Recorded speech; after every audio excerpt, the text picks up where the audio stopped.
ಅಂತ ಬಂದಾಗ ಒಂದು 60-65 ಲಕ್ಷ ನಾವಿದ್ವಿ ಲಿಂಗಾಯತರು ಸುಮಾರು 30 ವರ್ಷಗಳ ಹಿಂದೆ.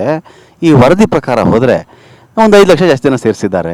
30-35 ವರ್ಷಗಳಲ್ಲಿ ಲಿಂಗಾಯತ ಸಮುದಾಯ ಹಾಗಾದರೆ ಬೆಳೆದೇ ಇಲ್ವಾ? ಬರೀ 5 ಲಕ್ಷ ಮಕ್ಕಳೇನ ಲಿಂಗಾಯತ ಸಮುದಾಯದಲ್ಲಿ ಆಗಿದ್ದು ಅಂತ ಪ್ರಶ್ನೆ. ನಾನು ಅದಕ್ಕೆ ಸುಮಾರು ಕಡೆಯಲ್ಲಿ ಹೇಳಿದೆ. ಸ್ವಾಭಾವಿಕವಾಗಿ ಅಲ್ಲಿ ಅವರ ಮಕ್ಕಳು ಎಜುಕೇಷನ್ ಸಿಕ್ಕಿ ಎಂಪ್ಲಾಯ್ಮೆಂಟ್ಗೋಸ್ಕರ ಹೊರಗೆ ಹೋಗಿರ್ತಾರೆ. ಮನೆಗೆ ಬಂದು ಸರ್ವೆ ಮಾಡೋಕೆ ಅವ್ರ ಹೆಸರು ಹೇಳಿರೋದಿಲ್ಲ. ಇವರು ತಂದೆ ತಾಯಿದು ಮಾತ್ರ ಊರಲ್ಲಿದ್ದಾರೆ, ಅವ್ರ ಹೆಸರು ಹೇಳಿರ್ತಾರೆ. ಅದರೊಟ್ಟಿಗೆ ಕೆಲವರು ಲಿಂಗಾಯತ ಸಮುದಾಯ ದೇಶ ಬಿಟ್ಟಿದ್ದಾರೆ, ಬೇರೆ ದೇಶಗಳು ಸೆಟ್ಲ್ ಆಗಿದ್ದಾರೆ ಅಂತ. ಅವರಂತಲ್ಲ, ಎಲ್ಲ ಸಮುದಾಯದವ್ರದ್ದು. ಹಾಗೆ ಈಗ ಬಂಟ್ರದ್ದು ನಾನು ನಿನ್ನೆ ಅದರಲ್ಲಿ ಹೇಳಿದೆ. ಬಂಟ್ರು ಸಮೇತ ಮುಂಬೈಯಲ್ಲಿ ಜಾಸ್ತಿ ಜನ, ದಕ್ಷಿಣ ಕನ್ನಡ ಉಡುಪಿ ಜಿಲ್ಲೆಯಲ್ಲಿದ್ದರಿಂದ ಮುಂಬೈ ಗಲ್ಫ್ನಲ್ಲಿ ಜಾಸ್ತಿ ಜನ ಇದ್ದಾರೆ. ಅವ್ರ ಹೆಸರು ಈ ಪಟ್ಟಿಯಲ್ಲಿ ಬರೋದೇ ಇಲ್ಲ. ಅದರಿಂದ ಬರೀ ಇಷ್ಟು ಕಮ್ಮಿನಾ ಅಂತ ಕೇಳೋ ಪ್ರಶ್ನೆ.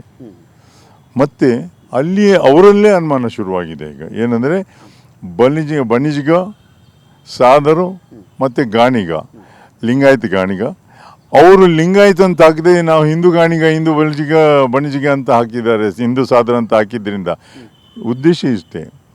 ಹಾಕ್ಸಿದ್ರು ಅಂತ ಅವ್ರು ಹೋದಾಗ ಹೇಳಿದರು. ಯಾಕಂದರೆ 2A ಸರ್ಟಿಫಿಕೇಟ್ಗೋಸ್ಕರ. ಇಲ್ಲದೆ ಲಿಂಗಾಯತ 3Bಗೆ ಬರ್ತಾ ಇದ್ರು, ಲಿಂಗಾಯತ ಪಟ್ಟಿಯಲ್ಲಿ ಇದ್ದಿದ್ದು 3Bಗೆ ಬರ್ತಾ ಇದ್ರು. ಅದಕ್ಕೋಸ್ಕರ 2A ಸರ್ಟಿಫಿಕೇಟ್ಗೋಸ್ಕರ ಅಲ್ಲಿ ಅದನ್ನು ಅವರು ಸಹ ಅದನ್ನೇ ಹೇಳ್ತಾ ಇದ್ದಾರೆ. ಹೀಗಾದರೆ ನಾವೇನು ಮಾಡಬೇಕು? ನಾವು ಈಗ ಸಮೀಕ್ಷೆಗೆ ಹೋದವರು ನೀವು ಲಿಂಗಾಯತ ನೀವು ಅದನ್ನು ಕೊಡಿ ಅಂತ ಹೇಳಲಿಕ್ಕಾಗೋದಿಲ್ಲ. ಅವ್ರು ಏನು ಹೇಳಿದ್ದಾರೆ ಅದನ್ನು ಬರ್ಕೊಂಡು ಬಂದಿದ್ದಾರೆ ಅಷ್ಟೇ. ಯಾರು ಹೈಯೆಸ್ಟ್ ಸರ್ ಈಗ SC ST ಅವರೇ, ಟೋಟಲ್ SC ಅವರು ರಾಜ್ಯದಲ್ಲಿ ಹೈಯೆಸ್ಟ್ ಇದೆ. ಇಲ್ಲಿವರೆಗಿನ ಲೆಕ್ಕಾಚಾರ ಎಲ್ಲ ತಲೆಗಳಿಗಾಗಿದೆ ಅಂತ. ಲಿಂಗಾಯತ, ಒಕ್ಕಲಿಗರು ಫಸ್ಟು ಸೆಕೆಂಡ್ ಅಂತ ಇದ್ದರು. ಈ ಜಾತಿ ಗಣತಿ ಸಮೀಕ್ಷೆ ಎಲ್ಲ ಮುಗಿದ ಮೇಲೆ ಪೂರ್ತಿ ಇದು ತಲೆಕೆಳಗಾಗಿದೆ. ಇದು ಅಲ್ಲಿಗೆ ಸ್ವಲ್ಪ ಹೆಚ್ಚು ಕಮ್ಮಿ ಆಗಿದೆ ಅಷ್ಟೇ. ಬಟ್ ಅವರ ಸಂಖ್ಯೆ ರಾಜ್ಯದ ಬೇರೆ ಭಾಗದ್ದು ಲೆಕ್ಕ ಹಾಕಿದ್ರೆ ತುಂಬ ಜಾಸ್ತಿ ಆಗ್ತದೆ. ನಾನು ಈ ರೀತಿ ಲೆಕ್ಕ ಹೇಳ್ತೇನೆ. ಮುಸ್ಲಿಂ ಸಮುದಾಯರು ಇಡೀ ರಾಜ್ಯದಲ್ಲಿ ಸ್ಪ್ರೆಡ್ ಔಟ್ ಆಗಿದ್ದಾರೆ. ಲಿಂಗಾಯತರು ಕೆಲವು ಜಿಲ್ಲೆಯಲ್ಲಿದ್ದಾರೆ, ವೀರಶೈವ ಲಿಂಗಾಯತರು ಕೆಲವೇ ಜಿಲ್ಲೆಯಲ್ಲಿ ಅವರು ಸ್ಪ್ರೆಡ್ ಔಟ್ ಆಗಿದ್ದಾರೆ. ಮತ್ತು ಕೆಲವು ಪಾಕೆಟ್ಸ್ನಲ್ಲಿ ಇದ್ದಾರೆ, ಇಲ್ಲ ಅಂತಲ್ಲ, ಬಟ್ ಆ ಪ್ರಮಾಣದಲ್ಲಿಲ್ಲ.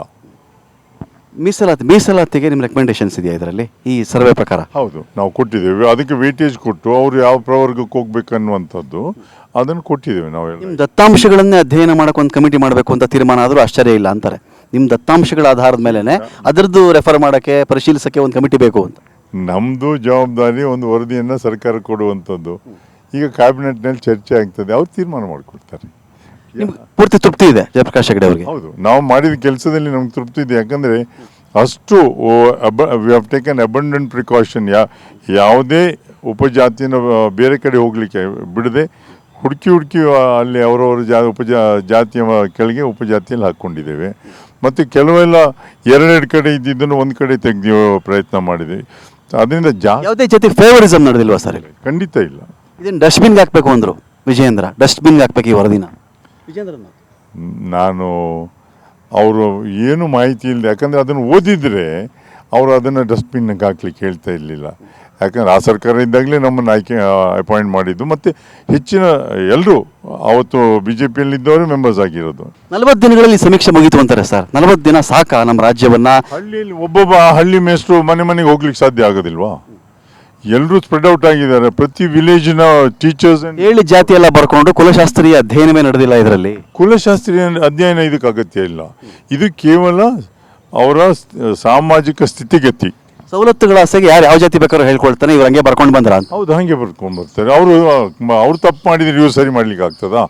ಅವರು ಈಗ ನೀವು ಒಂದು ಜಾತಿಯನ್ನು ಹೇಳ್ತೀರಿ, ನೀವು ಆ ಜಾತಿಯಲ್ಲ ಅಂತ ಹೇಳ್ಬೇಕಾದ್ರೆ ನನ್ನ ಹತ್ರ ಸರ್ಟಿಫಿಕೇಟ್ ಇರಬೇಕಾಗ್ತದೆ.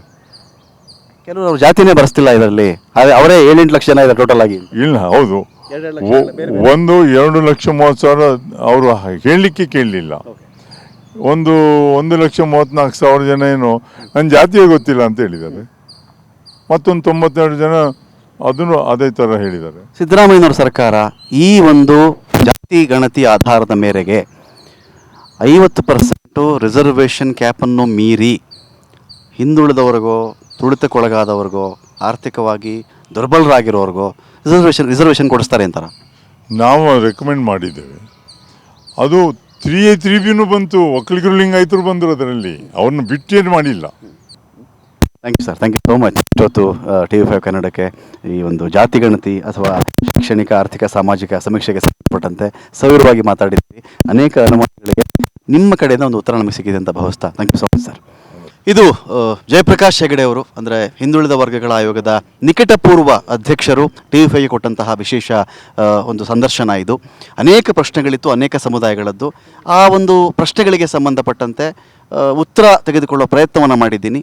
ಈ ಒಂದು ಉತ್ತರಕ್ಕೆ ಸಂಬಂಧಪಟ್ಟಂತೆಯೂ ಕೂಡ ಚರ್ಚೆಗಳಾಗಬಹುದು ಅಂತ ಹೇಳ್ತಾ ನಾನು ಈ ಒಂದು ಮಾತುಕತೆಯನ್ನು ಮುಗಿಸ್ತಾ ಇದ್ದೀನಿ.